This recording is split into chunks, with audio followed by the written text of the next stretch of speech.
Morning, guys. Just doing the daily Bible read for June 9th, reading from the One Year Bible. We're going to start off with 1 Kings this morning, 5:1. King Hiram of Tyre had always been a loyal friend of David. When Hiram learned that David's son Solomon was the new king of Israel, he sent ambassadors to congratulate him. Then Solomon sent this message back to Hiram. You know that my father David was not able to build a temple to honor the name of the Lord his God because of the many wars waged against him by the surrounding nations.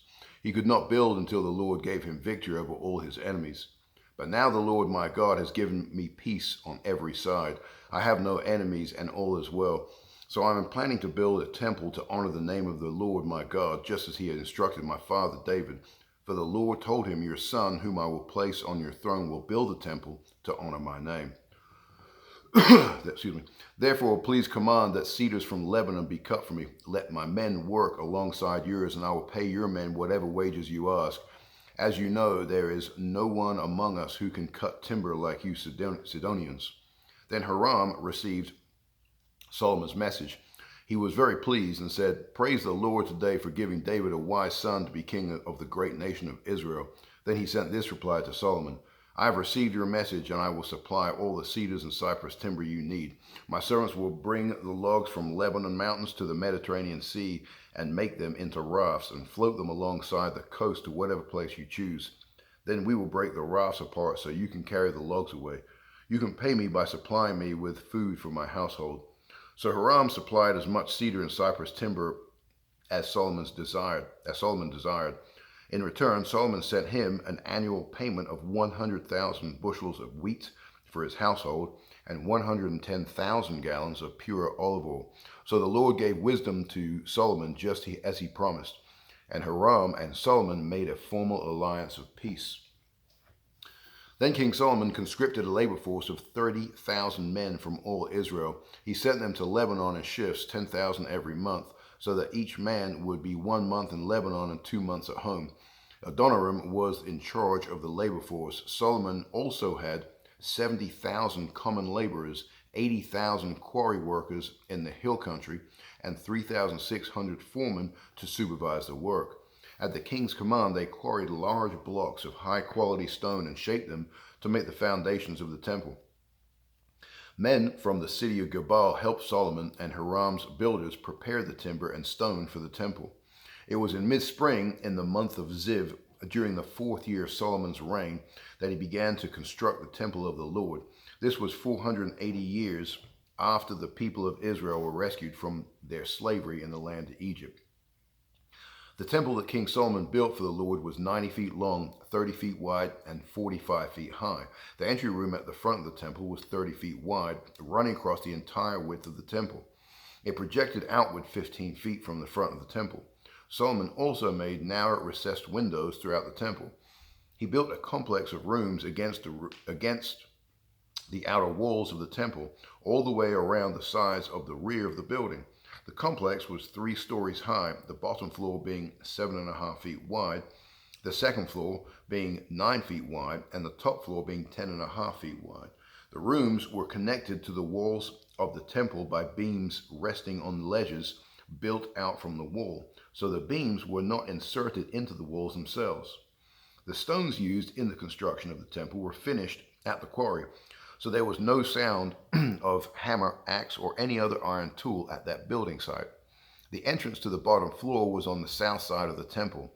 There were winding stairs going up to the second floor and another flight of stairs between the second and third floors.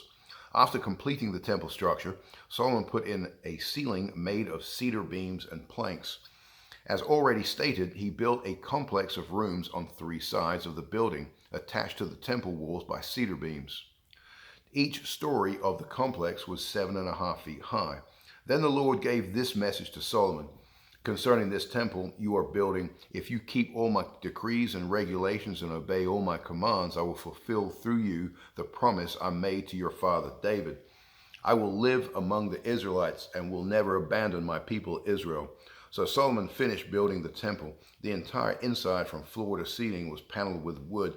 He paneled the walls and ceilings with cedar, and he used planks of cypress for the floors. He partitioned off an inner sanctuary, the most holy place, at the far end of the temple. It was 30 feet deep and was paneled with cedar from floor to ceiling. The main room of the temple outside the most holy place was 60 feet long. Cedar paneling completely covered the stone walls throughout the temple, and the paneling was decorated with carvings of gourds and open flowers. He prepared the inner sanctuary at the far end of the temple, where the Ark of the Lord's covenant would be placed. The inner sanctuary was 30 feet long, 30 feet wide, and 30 feet high. He overlaid the inside with solid gold. He also overlaid the altar made of cedar. Then Solomon overlaid the rest of the temple's interior with solid gold, and he made gold chains to protect the entrance to the most holy place. So he finished overlaying the entire temple with gold, including the altar that belonged to the most holy place. He made 2 cherubim of wild olive wood, each 15 feet tall, and placed them in the inner sanctuary. The wingspan of each of the cherubim was 15 feet, each wing being 7.5 feet long. The 2 cherubim were identical in shape and size. Each was 15 feet tall.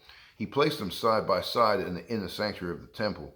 Their outspread wings reached from wall to wall, while their inner wings touched at the center of the room. He overlaid the 2 cherubim with gold.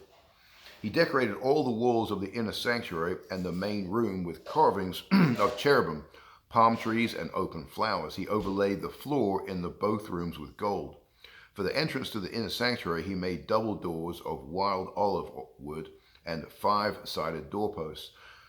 These double doors were decorated with carvings of cherubim, palm trees, and open flowers. The doors, including the decorations of cherubim and palm trees, were overlaid with gold. Then he made 4-sided doorposts of wild olive wood for the entrance to the temple.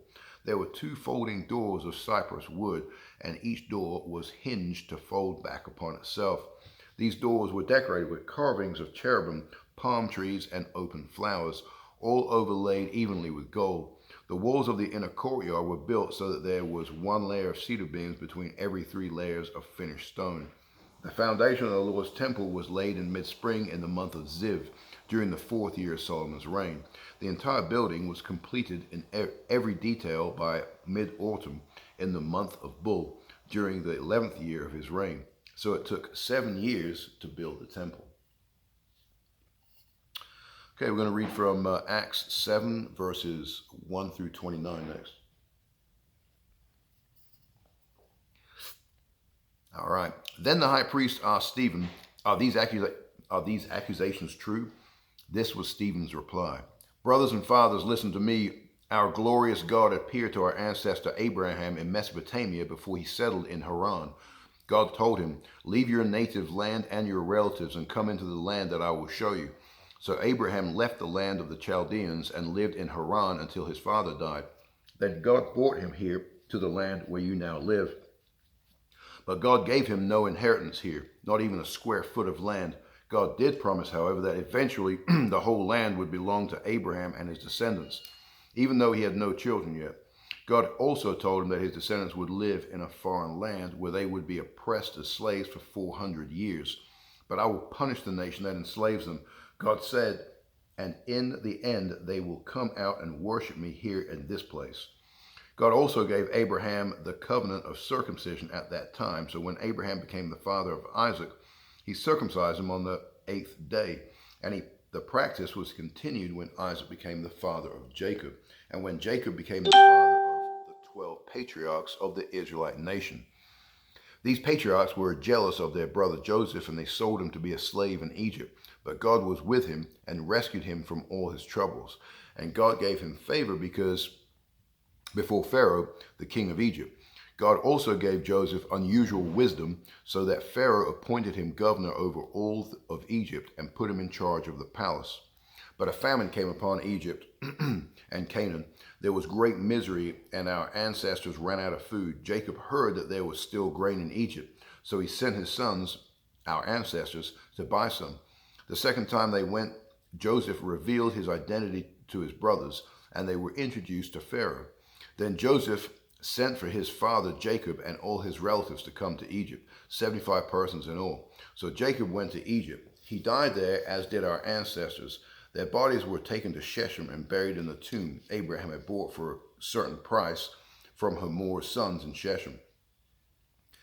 As the time drew near when God would fulfill his promise to Abraham, the number of our people in Egypt greatly increased. But then the new king came to the throne of Egypt, who knew nothing about Joseph. This king exploited our people and oppressed them, forcing parents to abandon their newborn babies so they would die.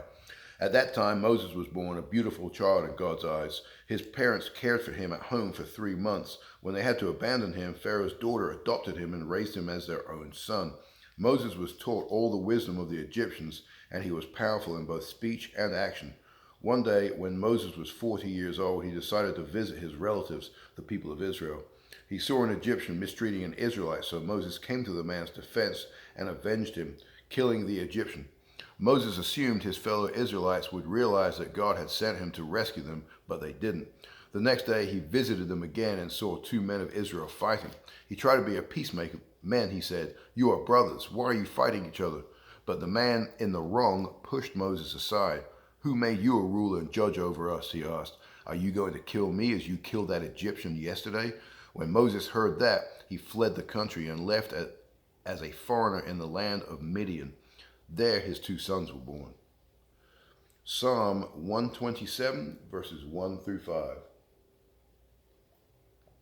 Unless the Lord builds a house, the work of the builders is wasted. Unless the Lord protects a city, guarding it with sentries will do no good. It is useless for you to work so hard from early to morning until late at night, anxiously working for food to eat, for God gives rest to his loved ones. Children are a gift from the Lord. They are a reward from him. Children born to a young man are like arrows in a warrior's hands. How joyful is the man whose quiver is full of them. He will not be put to shame when he confronts his accusers at the city gates. Proverbs 16, verses 28 through 30. A troublemaker plants seeds of strife. Gossip separates the best of friends. Violent people mislead their companions, leading them down a harmful path. With narrowed eyes, people plot evil. With a smirk, they plan their mischief. You guys have a great day and God bless.